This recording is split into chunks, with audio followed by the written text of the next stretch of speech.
Caríssimos irmãos, caríssimas irmãs, as leituras de hoje, Palavra de Deus, tirada do livro do Deuteronômio, capítulo 26. É uma narrativa sobre a Páscoa judaica. Este capítulo 26 do Deuteronômio pede ao povo de Deus: seja grato e faça sempre memória do evento libertador Páscoa. Deus arrancou o seu povo com mão forte e braço estendido da escravidão do Egito. O versículo 7 da leitura de hoje, capítulo 26 do Deuteronômio, diz assim: clamamos então ao Senhor, o Deus de nossos pais, e o Senhor ouviu a nossa voz e viu a nossa opressão, a nossa miséria e a nossa angústia. Versículo 8: e o Senhor nos tirou do Egito com mão poderosa e braço estendido, no meio de grande pavor, com sinais e prodígios.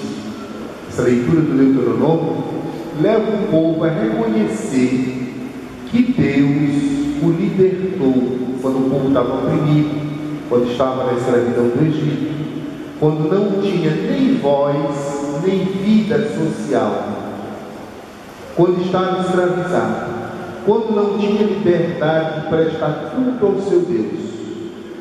O povo sofria escravidão política, religiosa, dominação social, escravidão total. E essa leitura diz assim: olha, o Senhor Deus te libertou, te arrancou da escravidão, com mão forte, com o braço estendido. Ele fez tantos prodígios no Egito contra o faraó. E o Senhor te libertou da escravidão, te conduziu pelo deserto e te deu esta terra onde tu estás hoje, terra onde corre leite e mel. Por isso, todos os anos, quando chegar a colheita, tu vais pegar os primeiros frutos, colocar numa cesta, e tu vais diante do Senhor teu Deus agradecer e oferecer as primícias da terra. Todos os anos, o povo de Israel fazia memória da Páscoa, da libertação, para lembrar-se que Deus é Criador, que Deus é Salvador, que Deus é Libertador. E isto passou de geração em geração, e ainda hoje o povo hebreu celebra o Deus Libertador. Esta Páscoa, esta libertação em Jesus Cristo chega à plenitude. A Páscoa de Jesus não é só libertação religiosa, política e social, como foi a libertação dos hebreus. Além dessas libertações humanas que passam pela caridade, que tocam nossa realidade temporal, Jesus curou doentes, Jesus ressuscitou mortos, Jesus fez os coxos andarem, os mudos falarem. Jesus tocou a realidade humana com a sua mão. Então também libertação humana histórica. Mas além dessa libertação humana histórica, Jesus cura também nossa alma, arranca de nós o pecado, nos chama a conversão, nos abre as portas da transcendência, da eternidade. Então a libertação de Jesus vai além da libertação histórica. Essa primeira libertação narrada aqui no livro do Deuteronômio: Deus nos libertou do Egito, Deus nos arrancou da opressão, da angústia da escravidão, Deus nos deu esta terra onde corre leite e mel. A libertação histórica humana, ela é completada, levada ao máximo, a sua máxima realização por Jesus, que cura no corpo, mas também cura na alma, que liberta nesta vida, mas garante a eternidade. Nós estamos nos preparando para celebrar esta Páscoa, a Quaresma, que nós começamos na quarta-feira de cinzas, dia 13. A Quaresma tem como finalidade nos preparar para celebrar a Páscoa, a libertação que Jesus nos trouxe, a cura do corpo, a libertação da alma, a entrada, a possibilidade de falar face a face com Deus, de adentrar na vida eterna. Jesus, por sua cruz, nos liberta do pecado e da morte. Agora atenção, nós estamos a caminho. Nós estamos a caminho e nós nos deparamos com muitas tentações, com muitas fraquezas. É por isso que a Quaresma nos chama a penitência, a oração, a caridade. Na quarta-feira de cinzas, o Evangelho dizia assim: pratiquem a esmola. O que é esmola? A partilha, a caridade. Pratiquem a oração, o diálogo com Deus. Pratiquem o jejum. O que é o jejum? A renúncia. Não é só renúncia ao comer, renúncia ao pecado. 3 coisas para viver a Quaresma, para vencer as tentações do pecado: a caridade, a oração, o jejum. E o Evangelho de hoje fala das tentações. Tentações que Jesus sofreu, que nós também sofremos.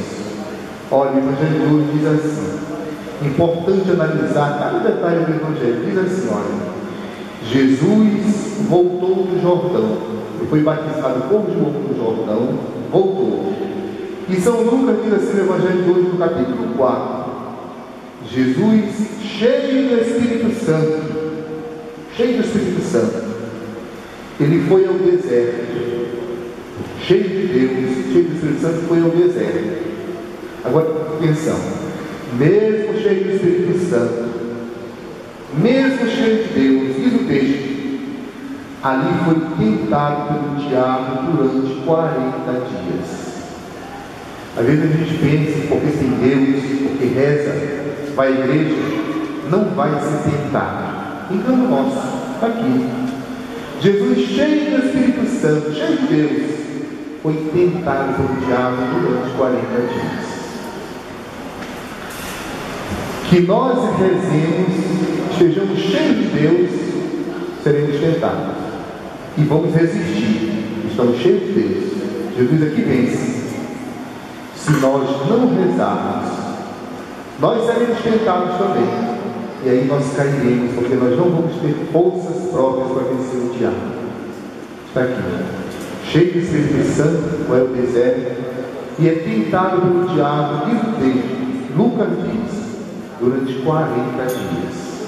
Agora vejam, em que consistem as tentações? Elas consistem justamente nas necessidades humanas. Jesus jejuou 40 dias. E aí vejam bem, o texto diz assim: sentiu fome. Sentir fome é um ato humano. Sente fome. Mas o diabo se aproveita dessas necessidades humanas. Ele percebeu Jesus enfraquecido, com fome, abatido fisicamente.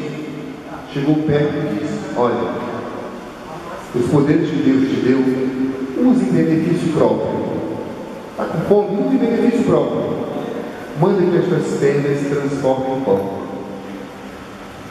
Às vezes, a gente recebe dom de Deus, graça, recebe um carro de administração, recebe coisas para colocar serviço do bem comum. E nós somos tentados a colocar em benefício próprio. O diabo chegou perto de Jesus e disse: coloca teus poderes em benefício próprio. Manda que essas pedras se transformem em pão. Larga o jejum, larga a renúncia, larga de penitenciar, aproveita os teus poderes. Manda que se transforme em pão. Foi o que Jesus disse. Não só de pão vive o homem. Jesus estava cheio de oração, cheio do Espírito Santo. Pôde resistir.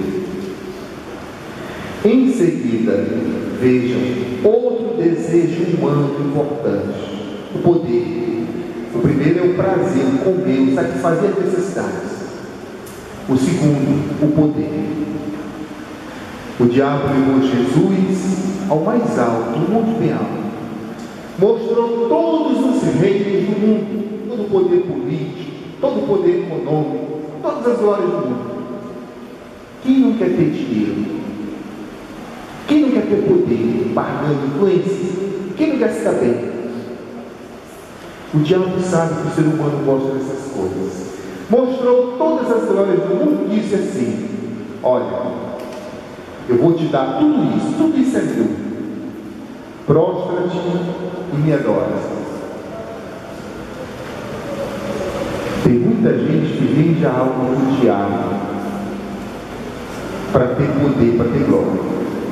Mas não vende assim, dizendo, eu te vendo minha alma. Não, vende com corrupção, vende com mentira, vende com desonestidade, vende de tantas outras formas, enricando de forma ilícita, enganando as pessoas, não pagando salário justo, desviando verba, vende sua alma.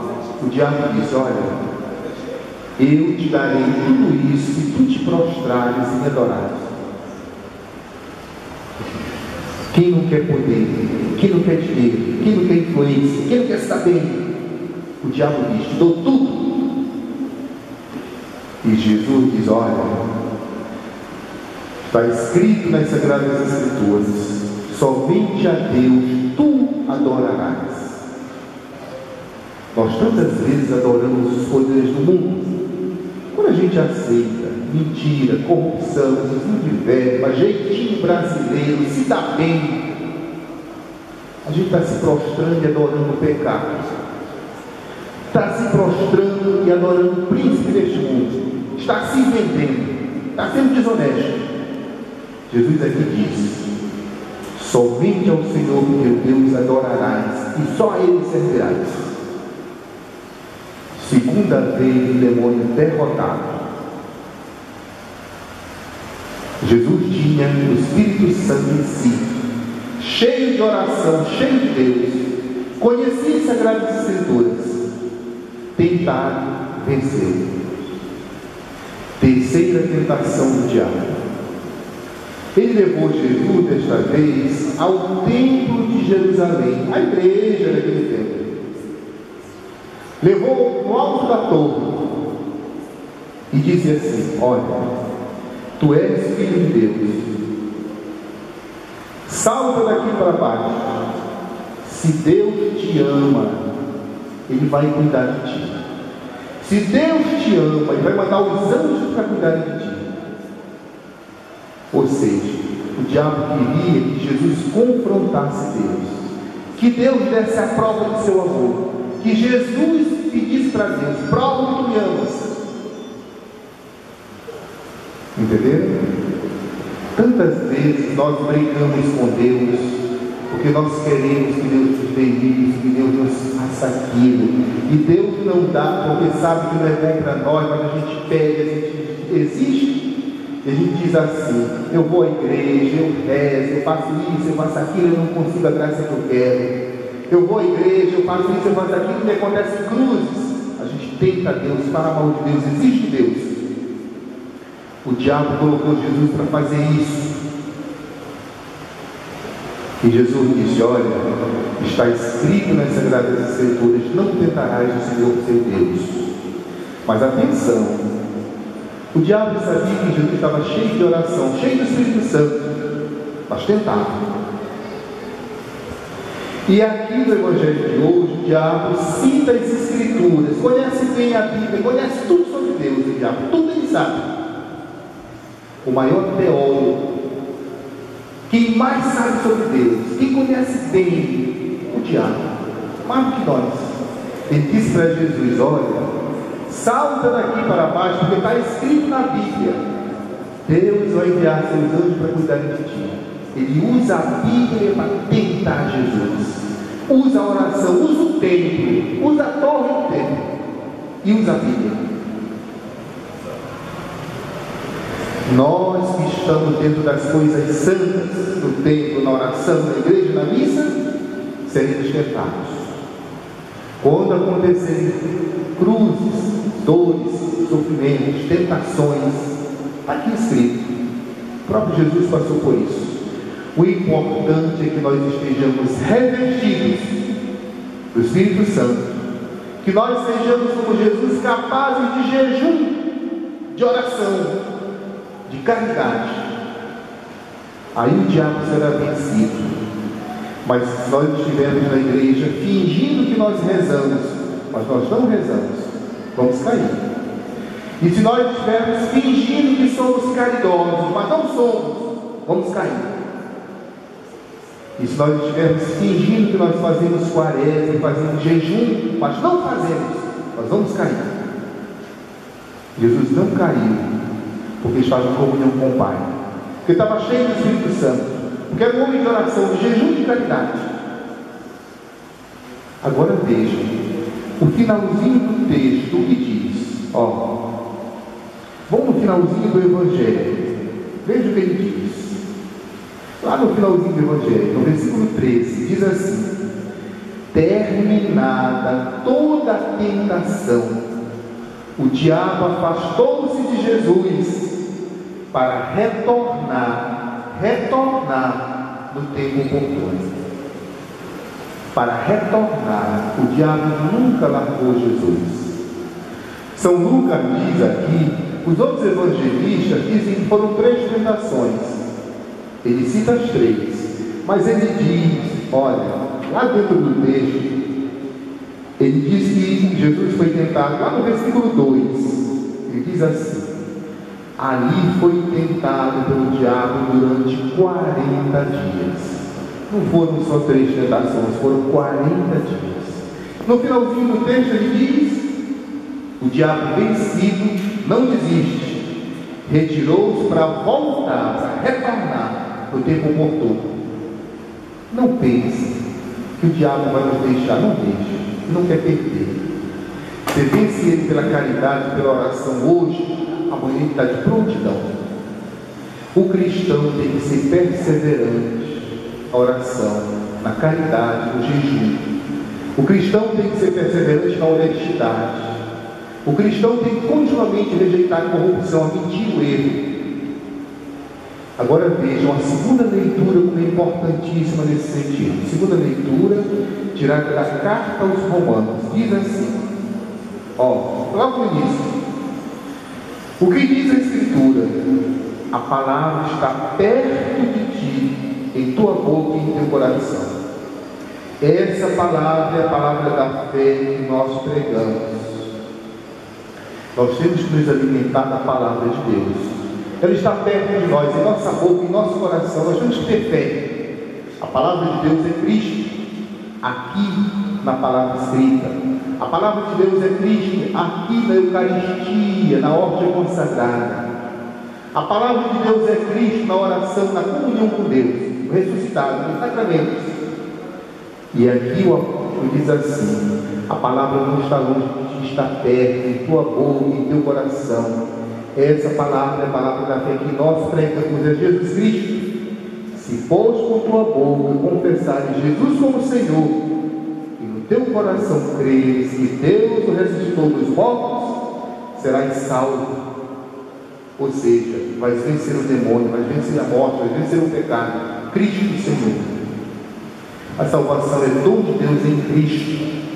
E nós temos que nos esforçar, dar o nosso sim, colocar o nosso livre-arbítrio, a nossa vontade, a serviço do projeto de Deus, dizendo não ao pecado, não à tentação. Mas, atenção, só vamos vencer o demônio dos pés, cheios do Espírito Santo, cheios de caridade, cheios de oração, dispostos ao jejum, ao esforço. É isto que a quaresma nos pede. E essa quaresma deve durar toda a nossa vida, sempre prontos para a caridade, sempre orantes e gratos a Deus. Como a primeira leitura diz: olha, todo bom judeu vai ao templo agradecer a Deus pela Páscoa, pela libertação, e vai. Devemos estar sempre prontos para isso. A segunda leitura nos pede a fé, o contato com a palavra de Deus. É Cristo nossa libertação. A salvação não é produto nosso, é dom de Deus em Cristo. E o Evangelho diz: olha, tomai cuidado, porque o mal existe o pecado, existe a tentação, existe o diabo. Nós seremos tentados. E o diabo não desiste. Uma vez vencido, ele se retira para voltar no tempo oportuno. É por isso que tantas vezes no Evangelho Jesus diz assim: vigiai e orai para não cairmos em tentação. Orai sem cessar. A quem pede será dado, quem busca encontra, a quem bater a porta se abrirá. E lá em São Mateus 25, capítulo 25 de São Mateus, ele diz: a caridade é critério de vida eterna. Fazer o bem ao irmão é garantir a entrada no céu. Eu tive fome e me deste de comer, sede e me deste de beber. Era peregrino e forasteiro e me acolher. Estava doente e preso e fostes me visitar. Vinde benditos para o reino eterno. Entrar no céu significa praticar caridade, viver da oração, ser capaz de jejum, de esforço, de renúncia ao pecado. Que Deus nos ajude, porque nós somos fracos, humanos, carnais, pecadores. Que Deus nos revista de sua palavra, de seu Espírito, de sua força, e que nós digamos sim ao nosso Deus. Louvado seja o nosso Senhor Jesus Cristo.